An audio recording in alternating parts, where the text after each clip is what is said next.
honestly, you guys, I feel like this football club is slowly breaking my mental faculties because, like, this can't be real life I'm in right now. Like, this must be a simulation or something because did I really see my own two eyes Joao Felix getting a red card 24 hours after he literally just touched down in this country? When he literally touched down on UK soil and he's been red carded in his first game under Graham Potter where...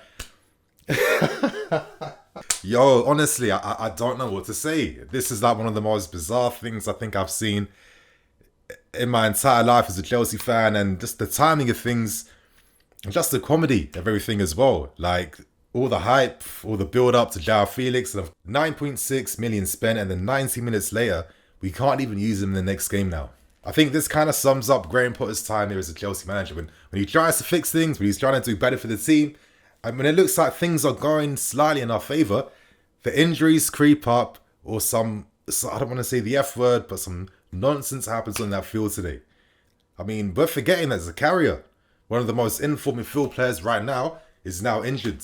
And you could see that the lack of dynamism, the lack of energy, even though we weren't even as intense compared to Fulham's midfield today. But the moment Zakaria ran off, and I feel for the guy because he came back, the guy's fought hard to get in the team, and you can see the disappointment in his face. I hope that it's nothing serious, and hopefully he can come back and continue to get back into form again because he was showing some great football.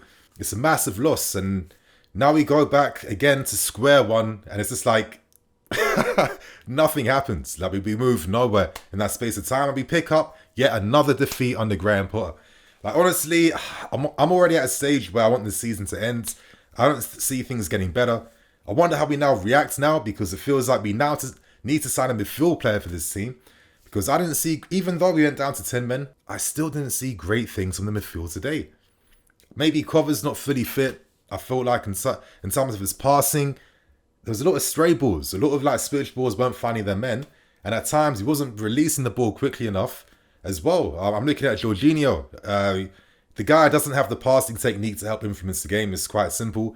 Even Mason Mount at times, when I was seeing Joao Felix looking to, spin his man and get into areas. There's a few times I want Mason Mount to keep his head up to understand, okay, Felix has released the ball to me.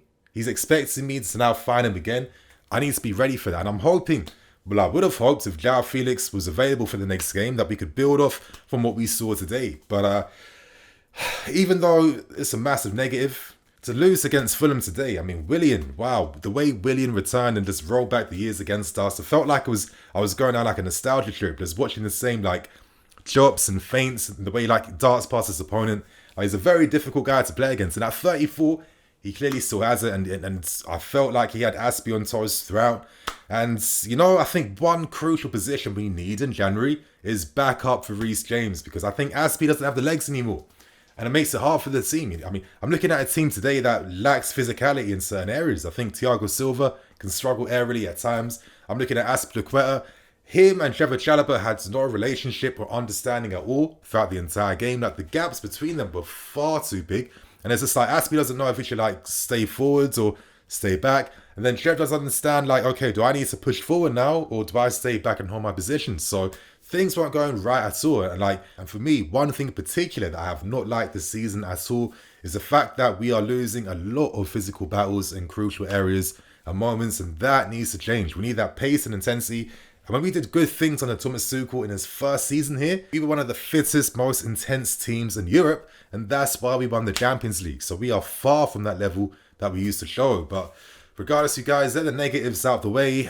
Again, this is such an odd game because there were still some hopeful things that I saw. It's unfortunate that we have to wait some time now, but I guess hopefully, at least in the background, we're still securing some deals. Maybe Pedro Porro.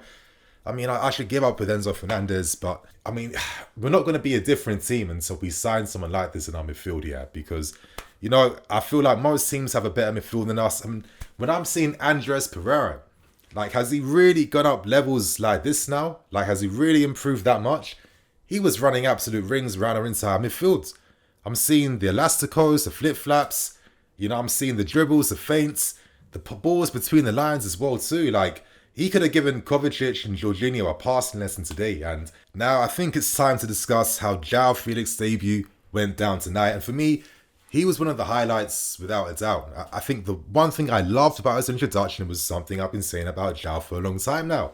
He is the glue to the attack. He is that connection the players need. I was looking at him and Havertz's relationship, a blossoming one, a small blossoming one, and you can see the one-touch passes and layoffs. Kai plays the ball in behind, Felix one touch, he's moving in behind, Kai finds him afterwards, and vice versa. I think something can come from that. Obviously, Potter today changed things up a little bit tactically. We sat a bit deeper. We brought our lines back. It makes sense if you have guys like Azpi and Silva and Cole in your defence, and that is an issue because we need to press higher and win balls higher up the field. We're not as good defending in our own half compared to pressing in the opponents. That will come at time though. But one benefit of playing this way was that we were able to attack more in the transition. And you would probably argue that the transition is where we're most strongest at. I think that's where Kai Havertz is a much better player. We saw what he did at Leverkusen playing on the transition. I think Mason Mount as well too does better in counter-attacking situations, finding spaces to run into, players to link up with and playing the final ball. And I think Joao Felix is that glue where he has the skill, he has the imagination, he can carry the ball, he can drive, he can take on opponents, he can beat his first man, he can even beat his second man as well too. And that gives confidence to attacking players around you, knowing the fact that, okay, Joao Felix on the ball encourages me to make that run in behind, to, draw the opposition defender away, to create space for him. Joao Felix makes things happen, and you can see today that he was definitely the highlight of this game. I mean, how many shots was he taking on goal throughout?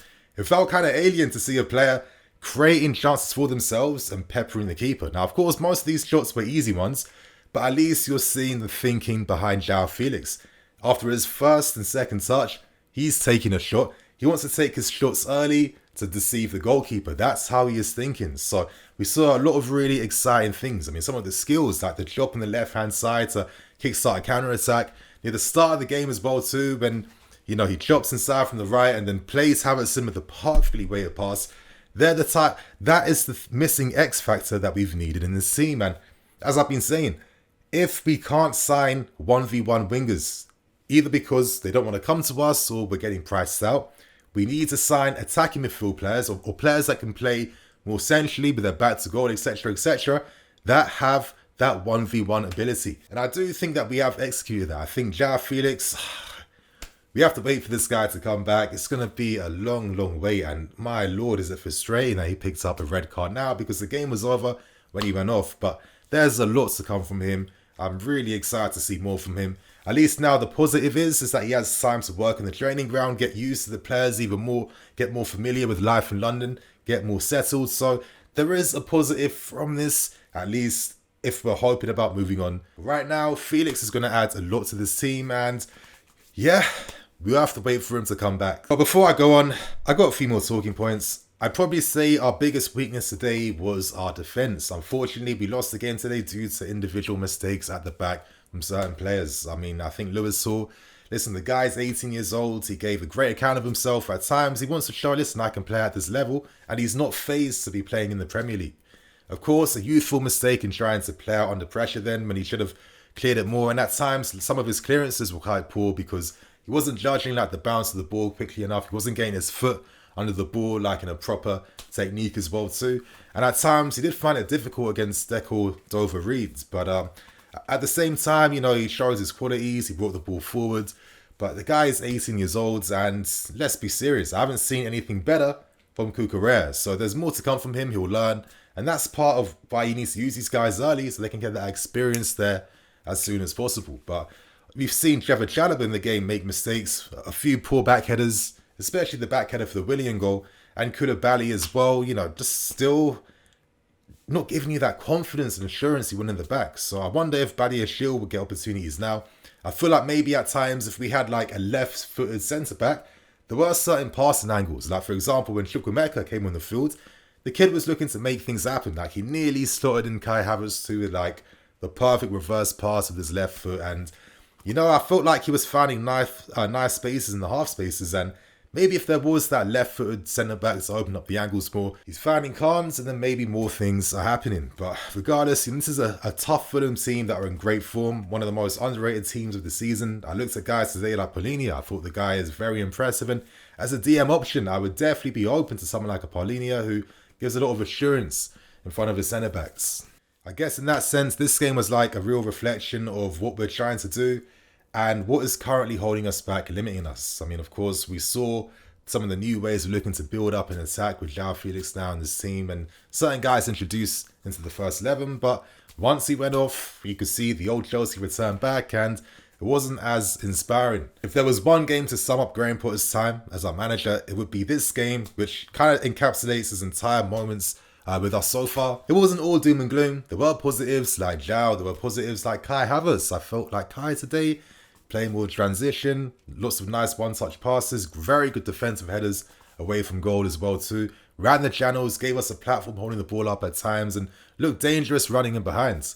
I think there's something here, but it's a shame that now Felix won't be playing with him in the next game and we'll have to wait for these guys to come back because I think I saw something between Kai and Felix today. So you guys on that note, I'm Nini FC, this is BlueLionsTV. I'll catch you guys there with some more videos. Cool.